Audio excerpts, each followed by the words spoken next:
ಇಂದು ಅಕ್ಷಯ ತೃತೀಯ ದಿನ, ಬಹಳ ಒಳ್ಳೆಯ ದಿನ.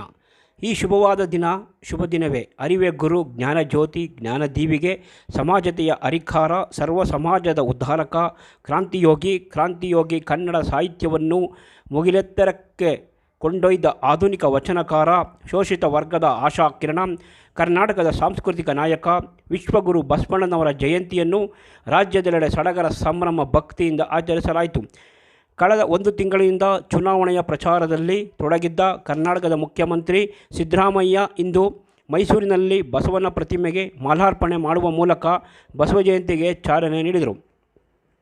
ಇತ್ತ ಬೆಂಗಳೂರಿನಲ್ಲಿ ಉಪಮುಖ್ಯಮಂತ್ರಿ ಹಾಗೂ ಬೆಂಗಳೂರು ನಗರಾಭಿವೃದ್ಧಿ ಸಚಿವ ಡಿ.ಕೆ. ಶಿವಕುಮಾರ್ ನಗರದ ಚಾಲುಕ್ಯ ವೃತ್ತದಲ್ಲಿರುವ ಬಸವೇಶ್ವರ ಪ್ರತಿಮೆಗೆ ಮಾಲಾರ್ಪಣೆ ಮಾಡಿ ಆನಂತರ ಬಸವ ಭವನದಲ್ಲಿ ನಡೆದ ಕಾರ್ಯಕ್ರಮದಲ್ಲಿ ಭಾಗವಹಿಸಿದರು.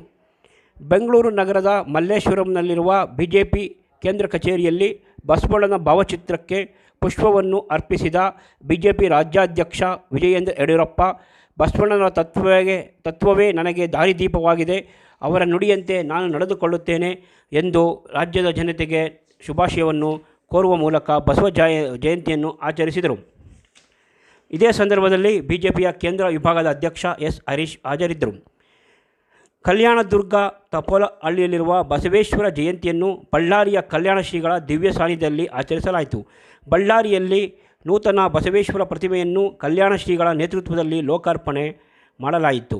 ಕೊಪ್ಪಳ ಜಿಲ್ಲೆಯ ಗೋನಾಳ್ ಅವರು ಪತ್ರಕರ್ತರಾದ ಗೋನಾಳ್ರವರು ತಮ್ಮ ಪ್ರಕಾಶನದ ಕಚೇರಿಯಲ್ಲಿ ತಮ್ಮ ದಂಪತಿ ಮತ್ತು ಪತ್ರಕರ್ತರ ಜೊತೆ ಹೇಮರೆಡ್ಡಿ ಮಲ್ಲಮ್ಮ ಮತ್ತು ಬಸವ ಜಯಂತಿಯನ್ನು ಆಚರಿಸಲಾಗಿತ್ತು.